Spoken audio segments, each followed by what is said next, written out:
ሰላም ውድ የቻናሌ ቤተሰቦች ኢኳል አካዳሚ የኦንላይን ትምህርት ቤት ነው። አማርኛ፣ እንግሊዘኛና ሂሳብ ሌሎች የትምህርት አይነቶችን በኦንላይን እያስተማር እንገኛለን። በኢሞ፣ በዋትስአፕ፣ በቴሌግራም እንዲሁም ሌሎች የሶሻል ሚዲያ አማራጮች እየደወላችሁ መማር ትችላላችሁ። እንዲሁም ለቻናሌ አዲስ የሆናችሁ ሰብስክራይብ፣ ላይክ፣ ሼር እያደረጋችሁ ቤተሰብ ሁኑ። ሰላም ውድ የቻናሌ ቤተሰቦች፣ በዛሬ ዝግጅታችን የአማርኛ ፊደላትን ከቀኝ ወደ ግራና ከግራ ወደ ቀኝ ሁሉንም ቅርጻቸውንና የፊደላትን ስማቸውን ማሳያችሁ ይሆናል። ለዚህ ቪዲዮ አዲስ የሆናችሁ ሰብስክራይብ፣ ላይክ በማድረግ ቪዲዮውን ጀምሩት። እንዲሁም ኦንላይን መማር ፈልጉ ከዚህ በታች አስቀመጥነው ስልክ እየደወላችሁ በፈለጋችሁት ጊዜ እና ሰዓት መማር ትችላላችሁ። ወደ ቪዲዮአችን ስንሄድ ይቺ ሀ እቺ ሁ እቺ ሂ እቺ ሃ ሄ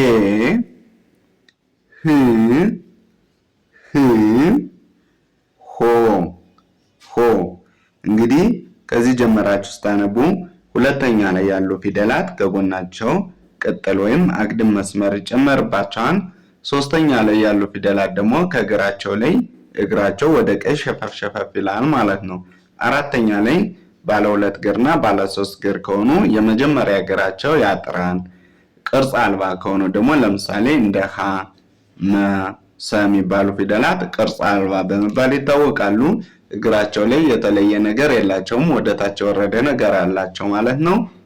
አምስተኛ ላይ በምትመጡበት ሰዓት ደግሞ በቀኝ በኩል ታች ላይ ቀለበት ካገኛችሁ በቀኝ በኩል ታች ላይ ቀለበት ካላቸው አምስተኛ ፊደላት ናቸው ማለት ነው። ስድስተኛ ላይ የተለያየ ቅርጽ ነው ያላቸው፣ ድምጻቸው ደግሞ የሚል ድምጽ ያስተጋባሉ ማለት ነው። ሰባተኛ ላይ የመጨረሻ ፊደላት ናቸው። እነዚህ ኦ የሚል ድምጽ ያስተጋባሉ። ስለዚህ በብዛት ባለ አንድ እግር ከሆኑ አናታቸው ላይ ቀለበት አላቸው። ባለ ሁለት እግርና ባለ ሶስት እግር ከሆኑ ደግሞ የመጨረሻ እግራቸው ወይም በቀኝ በኩል ያለ እግራቸው ያጠራል። አራተኛ ላይ ለምሳሌ በግራ በኩል ያለ እግራቸው ነበር ያጠረው። ሰባተኛ ላይ ሲመጡ በቀኝ በኩል ያለ እግራቸው ያጠራል ማለት ነው። ስለዚህ ከዚህ ጀምራችሁ ስታነቡ ደግሞ ሆ ሄ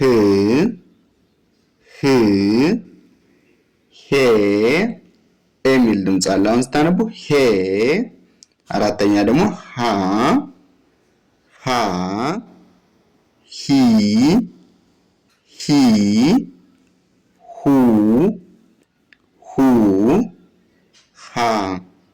ሃ እቺ የመጀመሪያ ፊደል ነች። እቺ ደግሞ ለ ሉ ሊ ላ ሌ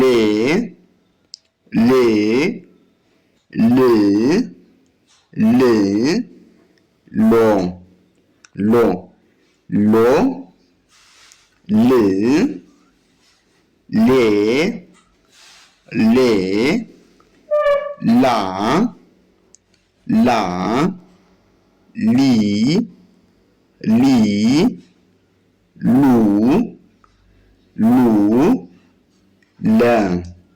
ለ እንግዲህ የመጀመሪያ ፊደላትን ስታነቡ አ የሚል ድምጽ አለው። ሁለተኛ ላይ ደግሞ ኡ የሚል ድምጽ አለው ሉ ስትሉ። ሶስተኛ ደግሞ ሊ የሚል ድምጽ አለው። አራተኛ ላይ ላ አ የሚል ድምጽ አለው። አምስተኛ ላይ ሌ የሚል ድምጽ አለው ማለት ነው። ስድስተኛ ል ስትሉ የሚል ድምጽ አለው። ሰባተኛ ደግሞ ሎ ስትሉ ኦ የሚል ድምጽ አለው ማለት ነው። ሁሎችንም በዚህ መሰረት ድምጻቸው የሚያስተጋባው ይሄን ይመስላል። እዛ መቀጠል ወደ ስንሄድ ደግሞ ይቺ ሀ ሁ ሂ ሃ ሄ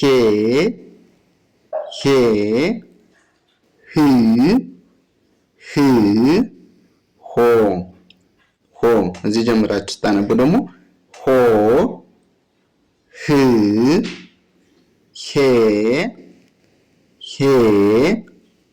ሃ ሃ ሂ ሂ ሁ ሁ ሃ ሃ ይቺ መ መ ሙ ሙ ሚ ሚ ማ ማ ሜ ሜ ም ም ሞ ሞ ሞ ም ሜ ሜ ማ ማ ሚ ሚ ሙ ሙ መ መ እች ሰ ሰ ሰ ሱ ሱ ሲ ሲ ሳ ሳ ሴ ሴ ስ ስ ሶ ሶ ሶ ስ ስ ሴ ሴ ሳ ሳ ሲ ሲ ሱ ሱ ሰ ሰ ወደ ቀጣዩ ስንሄድ ይቺ ረ ረ ሩ ሩ ሪ ሪ ራ ራ ሬ ሬ ር ር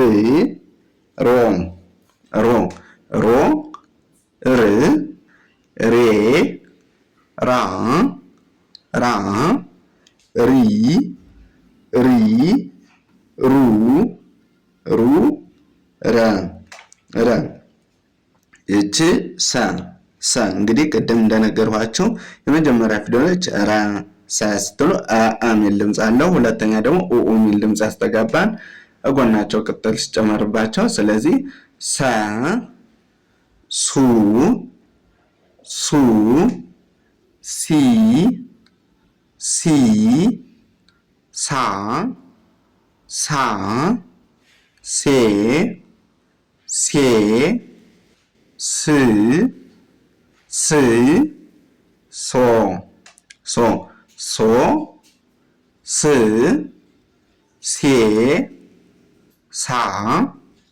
ሳ ሲ ሱ ሰ ሰ እች ሸ ሸ ሹ ሹ ሺ ሺ ሻ ሻ ሼ ሼ ሽ ሺ ሾ ሾ ሾ እንግዲህ የመጨረሻ እግራቸው አጣራ ከሆነ የመጨረሻ ፊደል ናቸው ብያቸው ነበር።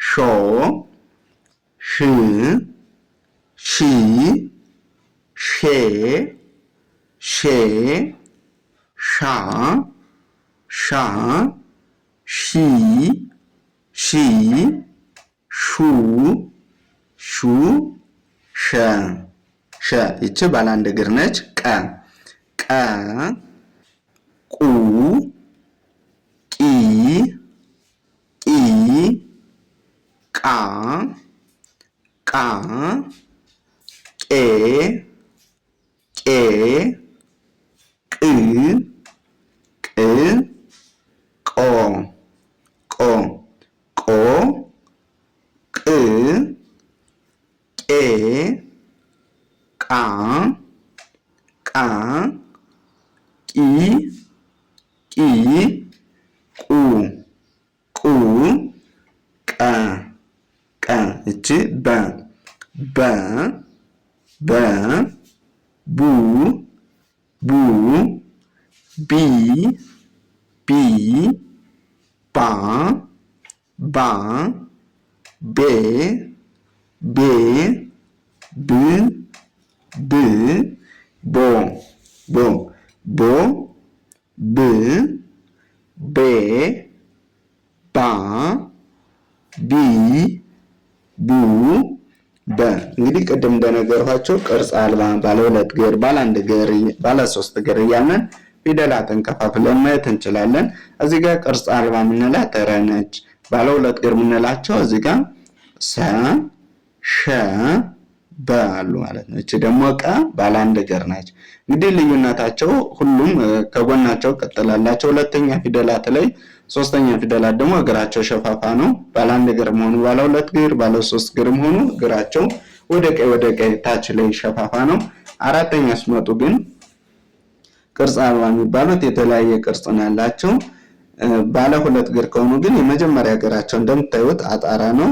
እነዚህ እዚህ ጋር የምታዩት ባለ 1 እግሯ ግን ይችን ወደ ግራ የዞረች ናት። ስለዚህ ወደ ግራ የዞረ እግሯ ከሆነች ባለ 1 እግር ነች፣ አራተኛ ፊደል ነች ማለት ነው። አምስተኛ ላይ ቅርጽ አልባ መሆኑ ባለ 1 እግር መሆኑ ባለ 2 እግር መሆኑ ሁሉም በቀኝ በኩል ታች ላይ ቀለበት አላቸው ማለት ነው። እንደምታዩት ቀለበት እግራቸው ላይ አለ ማለት ነው። ስድስተኛ ላይ የተለያየ ቅርጽ ነው ያላቸው።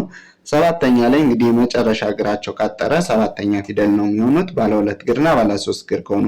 ባለ 1 እግር ከሆኑ ደግሞ አናታቸው ላይ ቀለበት አላቸው ማለት ነው እንደምታዩቸው። ስለዚህ ባለ 1 እግሮች አናታቸው ላይ ቀለበት ካላቸው የመጨረሻ ፊደል ናቸው ማለት ነው። ባለ 2 እግር ከሆኑ ደግሞ የመጨረሻ እግራቸው አጣራ መሆን አለባቸው ማለት ነው። ወደ ቀጣዩ ስናልፍ እቺ ተ እንግዲህ እዚህ ጋር እንደምታዩቸው ሁሎችም ባለ 1 እግር ፊደላት ናቸው። ስለዚህ ተመሳሳይ የሆነ ባህሪ ይኖራቸዋል ማለት ነው። ሁለተኛ ላይ የምትመጡበት ቱ ቲ ታ ቴ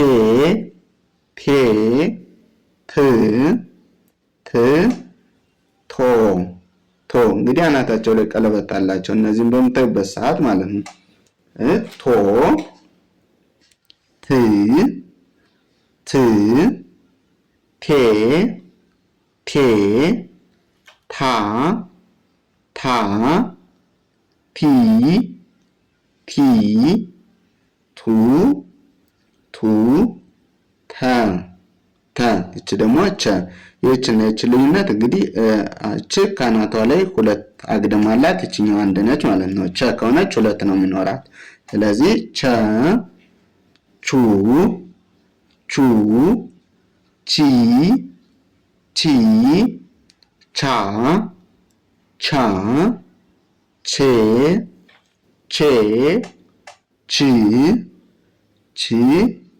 ቾ ች ቼ ቻ ቺ ቹ ቸ እቺ የ ዩ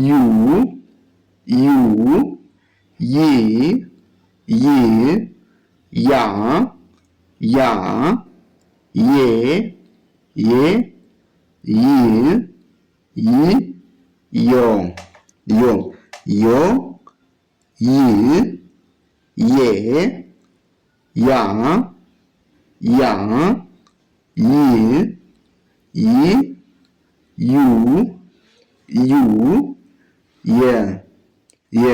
እቺ ነ ኑ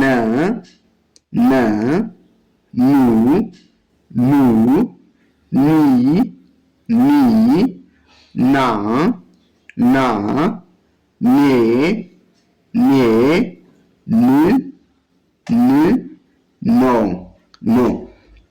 ኖ ኔ ና ኒ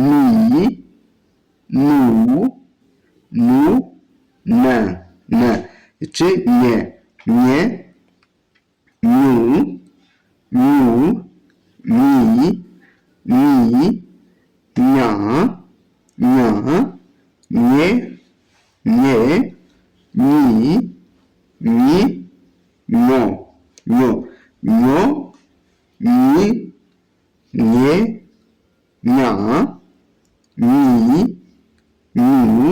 ኘ እንግዲህ እነዚህ የምታዩቸው ባለ አንድ እግር ፊደላት ናቸው።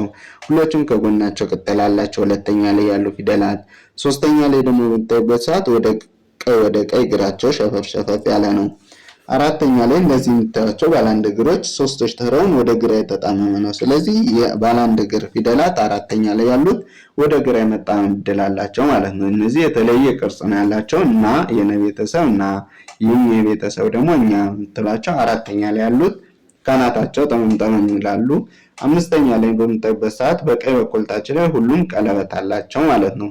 ስድስተኛ ላይ የተለያየ ቅርጽ ነው ያላቸው። ሰባተኛ ላይ ደግሞ ባለ አንድ እግር ከሆኑ አናታቸው ላይ ቀለበት አላቸው እያችሁ ነበር። እነዚህ ስታዩ አናታቸው ላይ ቀለበት አላቸው። ስለዚህ ሰባተኛ ፊደላት መሆናቸውን ማወቅ አለባችሁ። ለዛሬ ይዤላችሁ የመጣው ቪዲዮ ይህን ይመስላል። በቀጣይ ክፍል 2 ይዤላችሁ እስከመጣ ሰናይ ቆይታ፣ መልካም ጊዜ